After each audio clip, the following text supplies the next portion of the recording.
नमस्कार दोस्तों, स्वागत है आप सभी का हमारे YouTube चैनल में। इस वीडियो में हम लोग पापमोचनी एकादशी के बारे में बात करने वाले हैं। साल भर की 24 एकादशी भगवान विष्णु को समर्पित होती है। धार्मिक लिहाज से भी सभी एकादशी को काफ़ी महत्वपूर्ण माना जाता है। हर एकादशी का अलग नाम और महत्व होता है। पापमोचनी एकादशी व्रत चैत महीने में कृष्ण पक्ष की एकादशी के दिन रखा जाता है। पापमोचनी एकादशी को पापों से मुक्ति प्रदान करने वाली एकादशी भी माना गया है। इस बार पापमोचनी एकादशी व्रत 7 अप्रैल को रखा जाएगा। आगे जानते हैं इससे जुड़ी खास बातें, तो वीडियो को देखते रहें। पापमोचनी एकादशी व्रत का शुभ मुहूर्त क्या है? तो एकादशी तिथि का आरंभ 7 अप्रैल बुधवार रात्रि 2:09 से हो रहा है और एकादशी का समापन 8 अप्रैल गुरुवार रात को 2:28 पे होगा। इस व्रत का पारण 8 अप्रैल गुरुवार दोपहर 1:40 से शाम 4:11 तक रहेगा।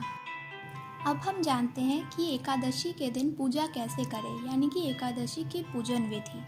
तो 7 अप्रैल को सुबह में स्नान करके एकादशी की पूजा और व्रत की क्रिया को आरंभ करें। पूजा स्थान पर हाथों में अक्षत लेकर व्रत का संकल्प लें। पूजा से पहले पूजा स्थान पर एक वेदी बनाकर उस पर 7 प्रकार के अनाज रखें, जैसे उड़द, मूंग, गेहूं, चना, जौ, चावल और बाजरा। इसके बाद वेदी पर कलश को स्थापित करें। कलश में आम के 5 पत्ते रखें। इसके बाद भगवान विष्णु की पूजा आरंभ करें। भगवान विष्णु को उनकी प्रिय चीज़ों का अर्पण और भोग करें।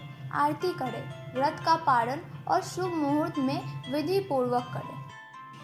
धर्म शास्त्रों में एकादशी तिथि को विष्णु स्वरूप माना गया है।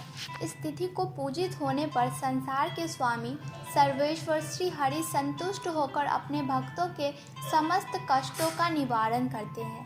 बड़े बड़े यज्ञों से भगवान को उतना संतोष नहीं मिलता जितना एकादशी के व्रत के अनुष्ठान से होता है।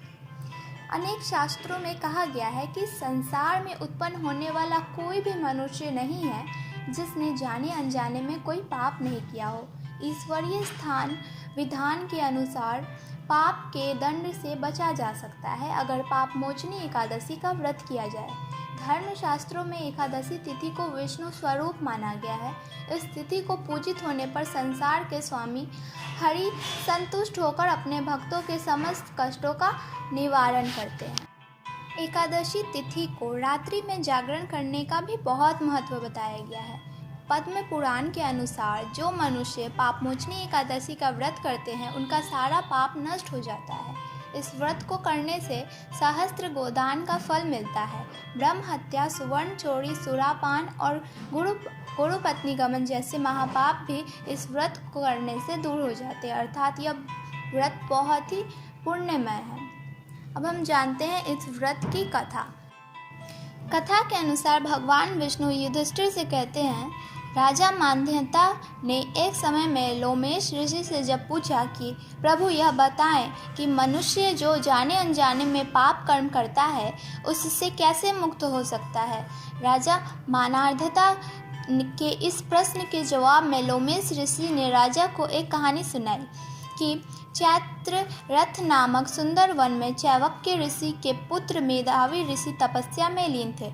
इस वन में एक दिन मंजू घोषा नामक अप्सरा की नज़र ऋषि पर पड़ी तो वह उन पर मोहित हो गई और उन्हें अपनी ओर आकर्षित करने हेतु यत्न करने लगी। कामदेव भी उस समय उधर से गुजर रहे थे कि उनकी नज़र अप्सरा पर गई और वह उसकी मनोभावना को समझते हुए उसकी सहायता करने लगा।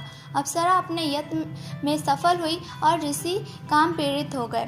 काम के वश में होकर ऋषि शिव की तपस्या का व्रत भूल गए और अप्सरा के साथ रमन करने लगे। कई वर्षों के बाद जब उनकी चेतना जगी तो उन्हें एहसास हुआ कि वह शिव की तपस्या से विरत हो चुके हैं।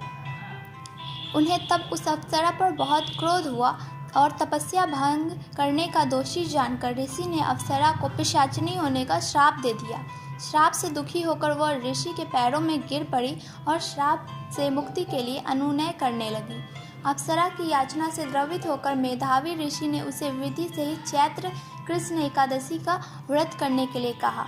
भोग में निमग्न रहने के कारण ऋषि का तेज भी लोप हो गया था, अतः ऋषि ने भी इस एकादशी का व्रत किया, जिससे उनका पाप नष्ट हो गया। उधर अप्सरा भी इस व्रत के प्रभाव से पिशाचिनी योनि से मुक्त हो गई और उसे सुंदर रूप प्राप्त हुआ और स्वर्ग के लिए प्रस्थान कर गई।